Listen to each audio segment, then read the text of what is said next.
Ah, Noël, c'est beau, hein? C'est les guirlandes, c'est les boules, c'est la joie, c'est les cadeaux. Tout le monde est content, tout le monde s'aime, c'est la magie, quoi. Sauf qu'ici, dans le Grand Est, on sait que Noël a une autre couleur. Une couleur beaucoup plus sombre.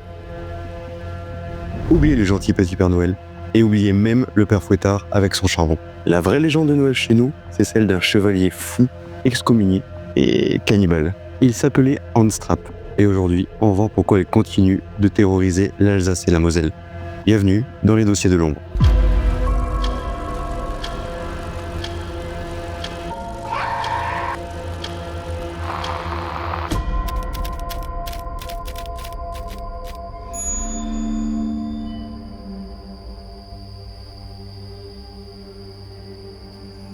D'ailleurs, quoi de mieux pour inaugurer ce nouveau format? C'est un tout nouveau format qui apparaît sur la chaîne. Fini les 59 secondes où on rush et on débat de n'importe quoi.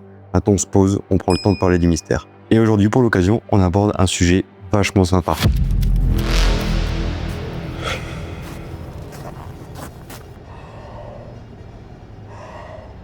Pour comprendre le monstre, il faut regarder l'homme. Hans Trapp a vraiment existé. De son vrai nom, Hans von Trotta, c'était un seigneur de guerre du XVe siècle. Un type brutal, un géant de 2 mètres qui régnait sur le château de Berchtesgaden. Son histoire bascule à cause d'une guerre d'ego avec l'abbé de Wissembourg. Pour se venger, Hans construit un barrage géant pour priver la ville d'eau, avant de le détruire subitement.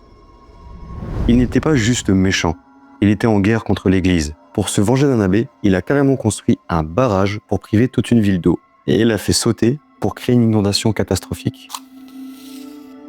L'inondation est catastrophique et ruine la région. La sanction est immédiate. Le pape l'excommunie. Au Moyen-Âge, c'est une mort sociale. C'est pire que la mort. Tu n'es plus un homme, tu es une bête aux yeux de Dieu. Rejeté par Dieu, Hans aurait alors sombré dans la folie totale. Et c'est là que la légende commence à dépasser la réalité.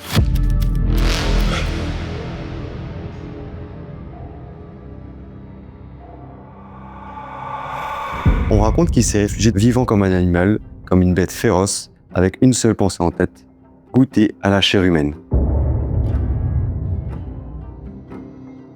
La légende raconte qu'il s'est réfugié dans les forêts des Vosges du Nord, vivant comme une bête. Pour chasser ses proies, il utilisait une ruse terrifiante. Il rembourrait ses vêtements de paille pour ressembler à un épouvantail inoffensif au bord des chemins, attendant qu'un voyageur ou un enfant passe à sa portée. Sa folie l'a poussé à l'impensable, le cannibalisme. L'histoire la plus sombre dit qu'il a capturé un jeune berger, l'a tué et dépecé pour le rôtir. Mais au moment où il portait le premier morceau de chair humaine à sa bouche, le ciel a frappé.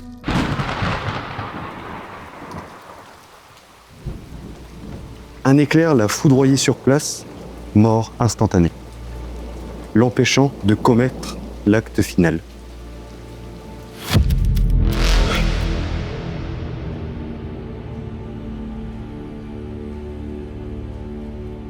Mais la mort n'est pas une fin en soi.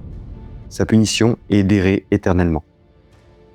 C'est ainsi qu'il est devenu l'ombre éternelle de Saint Nicolas, condamné à errer, chaîne aux pieds, pour rappeler que la nuit de Noël a aussi ses monstres. Et chaque année, à Noël, il revient. Pas pour distribuer des cadeaux, mais pour rappeler aux enfants que l'ombre existe. C'est pour ça qu'on le voit encore dans les défilés de la Saint-Nicolas. C'est notre Krampus à nous, une figure de terreur nécessaire pour équilibrer la lumière.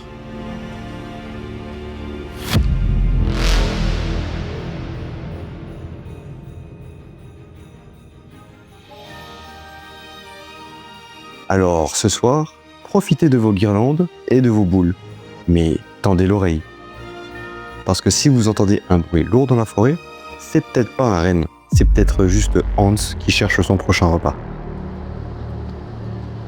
En tout cas, merci beaucoup d'avoir regardé la vidéo. N'hésitez pas à liker, commenter et partager la vidéo, ça soutient la chaîne. Et surtout, abonnez-vous. On se dit à très vite pour plus d'horreur et d'ici là, ciao!